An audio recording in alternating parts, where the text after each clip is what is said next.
घर में घुसकर सुरेश राणा पर ताबड़तोड़ फायरिंग, अस्पताल में मौत। सहारनपुर उत्तर प्रदेश में अपराधियों के हौसले किस कदर बुलंद हो चुके हैं, इसकी बानगी आज हम आपको दिखाएंगे।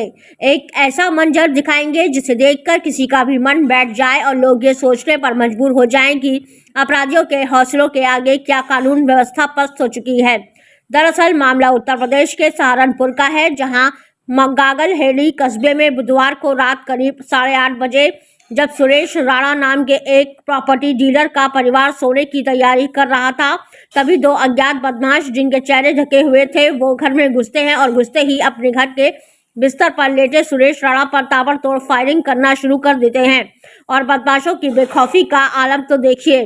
बदमाश ताबड़तोड़ गोलियां बरसाने के बाद आराम से पैदल ही फरार भी हो जाते हैं। जब ये घटना घटी उस वक्त सुरेश राणा के बेटे और उनके दोस्त घर पर ही मौजूद थे। गोलियों का आवाज सुनकर उनकी पत्नी कमरे में पहुंची, जहां सुरेश राणा खून से लथपथ पड़े थे। आनन फानन में परिवार वाले उन्हें सूरत अस्पताल लेकर गए, लेकिन चिकित्सकों ने परीक्षण के बाद उन्हें मृत घोषित कर दिया। फिलहाल मौके पर पहुंची पुलिस ने वारदात की जांच शुरू कर दी है। पुलिस को घटनास्थल से 5-6 खोखे मिले हैं।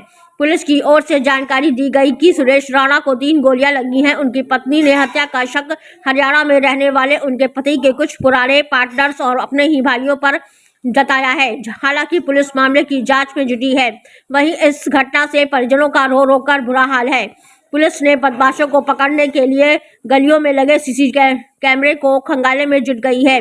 बेटे के सामने पिता की हत्या। प्रॉपर्टी डीलर सुरेश राणा 45 पुरानी सब्जी मंडी क्षेत्र में रहते थे। परिवार में पत्नी और 2 बच्चे हैं। पुलिस के मुताबिक रात 8 बजे 2 बदमाश डीलर के घर पहुंचे।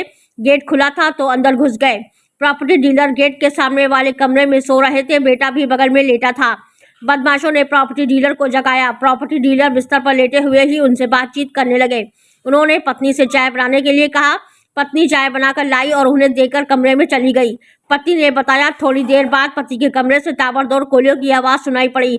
मैं दौड़कर गई, देखा तो बेटा चीख रहा था। पति खून से लथपथ बेड पर पड़े थे। बदमाश मुंह बांधे खड़े थे। 2 जने थे, मुंह लपेट रखा था उन्होंने। पता नहीं कौन थे, गोली मार के एकदम चले गए। मैं उनके पीछे पीछे गई। मेरा भाई था कुणाल, वो भी भागा। हम दोनों उनके पीछे भागे। हाथ तो नहीं आए, पता नहीं कहाँ चले गए। इधर देहरादून साइड की तरफ गए, पता नहीं किधर निकल गए। पूरी तेज भाग गए। जी सर, गागलहेड़ी में कुछ बदमाश घर में घुसे हैं। एक डेथ भी हुई है, बताया जा रहा है गोली लगने से। क्या पूरा मामला सर?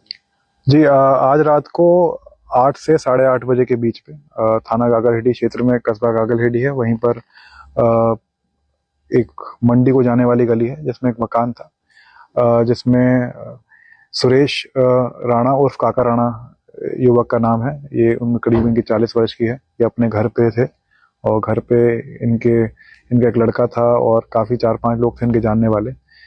तब बताया जा रहा है कि 2 लड़के, 2 युवक वहाँ पर घुसते हैं इनके घर पर और 4 से 5 राउंड फायरिंग करते हैं, जिसमें इनको 3 राउंड गोली लगती है। इनका जो बेटा है वो इनको अपनी गाड़ी में इलाज के लिए लेके जाता है जिला अस्पताल। वहाँ पर इनको डेड डिक्लेयर कर दिया जाता है।